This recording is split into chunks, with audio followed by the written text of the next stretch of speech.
The honourable member for Brantford-Brant. Thank you, Mr. Speaker. I wish to inform the House that I'll be splitting my time with my colleague, the member for Barrie-Innisfil. Mr. Speaker, it's always a privilege to stand in this House and speak on behalf of my constituents of Brantford-Brant. After 8 years, this Prime Minister and his government are solely responsible for our failing justice system. Pressing and urgent need for bail reform is now.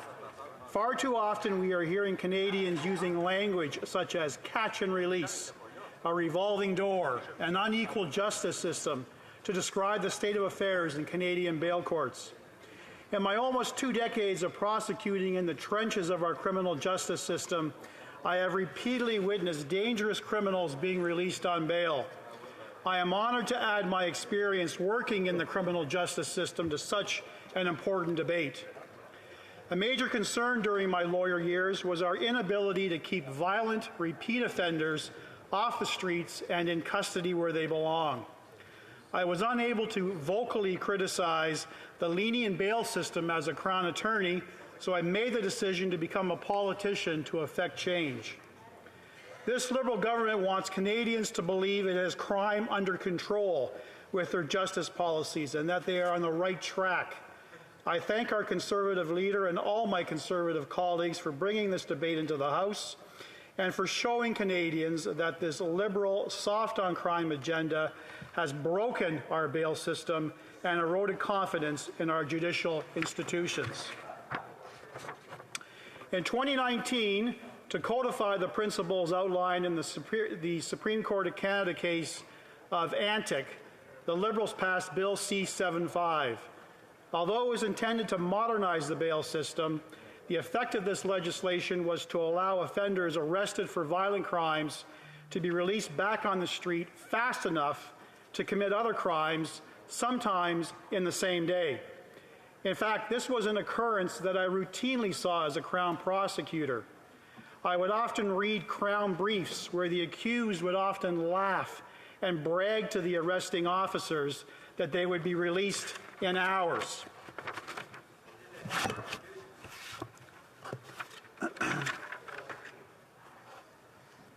After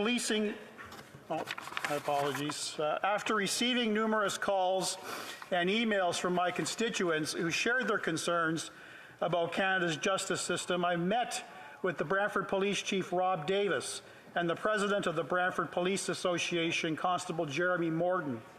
It was important to learn directly from them what the root causes are and how we as parliamentarians can address them. Chief Davis shared with me that it was disheartening to all police officers to see that they are doing their job, they are catching people, they are putting them before the courts, asking that they be held in custody, but then they're being released. He quoted, "Criminals are brazen and they are laughing at the current justice system. Oftentimes they are getting back home before the officers do, and the next thing you know, they're committing twice as much crime. That's a telltale sign that we have that the level of brazenness amongst criminals." He also reflected on how the system dramatically shifted and now the criminals' rights have now superseded the rights of the victims. For years, Canadian law enforcement worked hard to build trust in the police and to give victims a level of security if they came forward and the perpetrator was put into the justice system. Now everything, according to him, is upside down. The Liberal soft-on-crime approach, he says, is bringing the justice system into disrepute. And the concern that our law enforcement now has that if society loses faith in the justice system, we may find ourselves in a situation where citizens will decide to take things into their own hands. I never thought as a parliamentarian, Mr. Speaker, that I would be quoting Oprah Winfrey. But in her particular show, every Christmas, she would have these giveaways, and she would point to the audience and say, "You got a car, and you got this gift." Well, this is precisely what has happened with this Liberal government under this Prime Minister and their approach to the bail system in Canada. Because with this Prime Minister for the last 8 years, he gets bail, she gets bail, everyone gets bail, regardless of the fact that they have repeated criminal offenses on their record, regardless of the fact that they have outstanding charge and regardless of the fact how serious the charge is.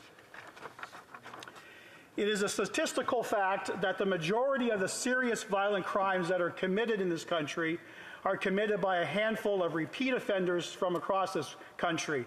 For example, in Vancouver alone, 40 offenders were arrested 6,000 times in 1 year. That is 150 arrests per person per year. In fact, Brantford Police Chief Davis further spoke on this issue and stated, "We have entire neighborhoods that one or two bad apples will terrorize as repeat violent offenders."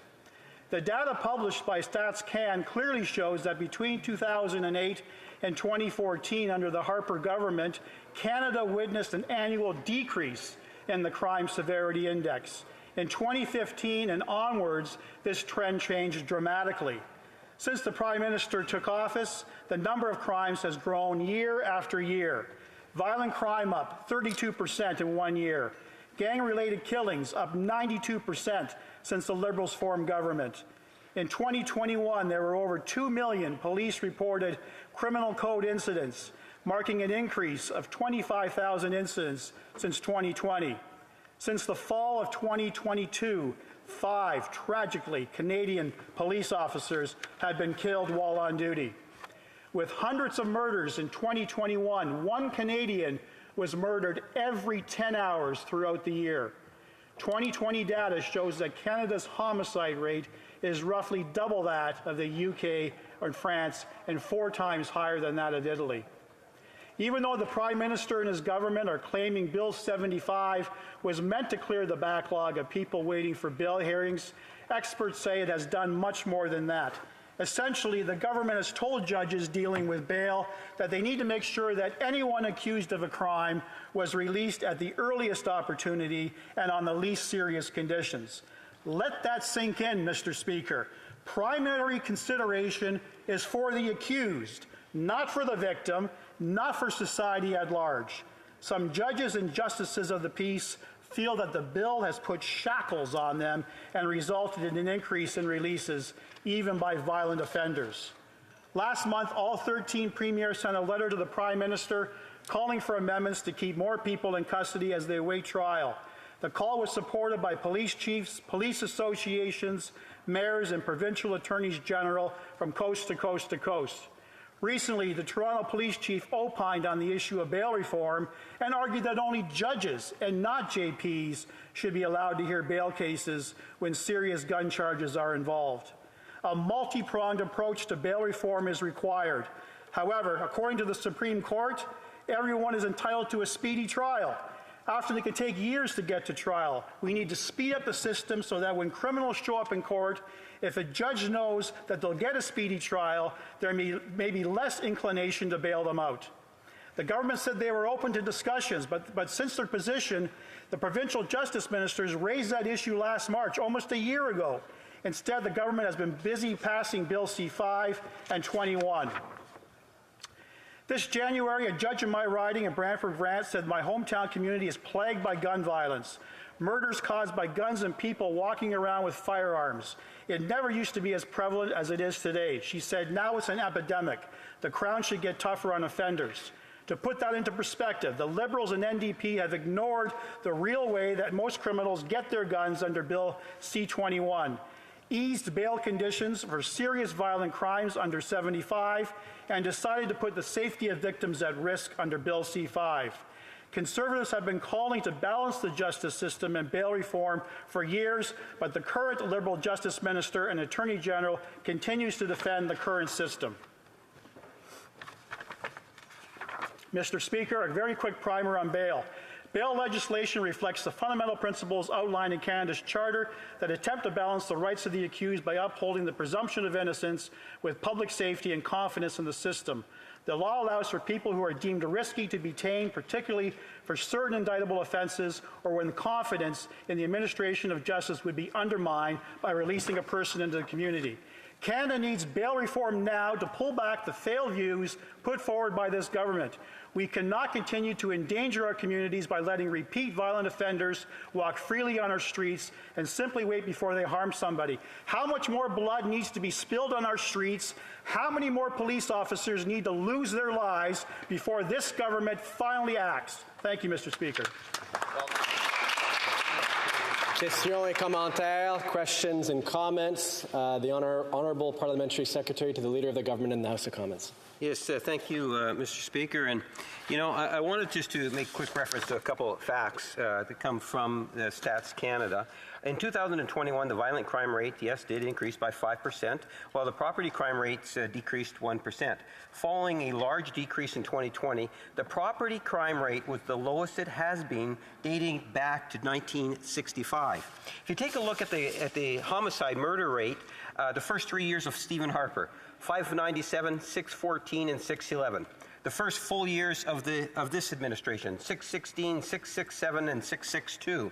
Mr. Speaker, you would think if you listen to the Conservatives that the whole system is broken. And I'll tell you, Mr. Speaker, it might need a nice little bumper sticker, but the reality is that yes, there are some concerns, and yes, we are working with the provinces, and I'll be able to elaborate more on that.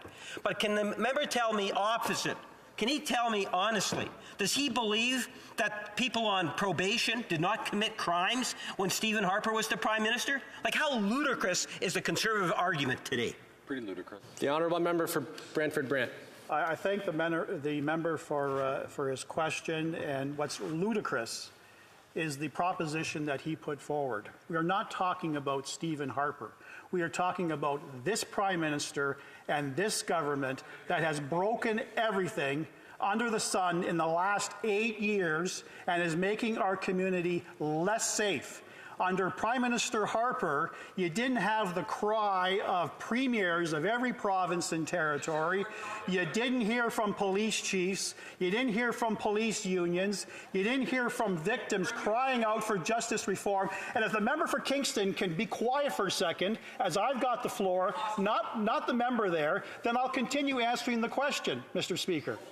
We'll continue with questions and comments for those that have them. The Honourable Member for Cypress Hill Grasslands. Thank you very much, Mr. Speaker. I appreciate the opportunity to get the member to address a couple other issues. We keep hearing the Liberals now talking about property crime. Well, the reality is that property crime is by and large not being reported because people are being victimized, but they know that the police aren't going to come because it's going to be hours before they can get there. Their resources are stretched too thin, and this allows these people who keep committing these crimes to keep getting away with it and keep doing it and make the matter worse. I was wondering if the member has anything to add to that.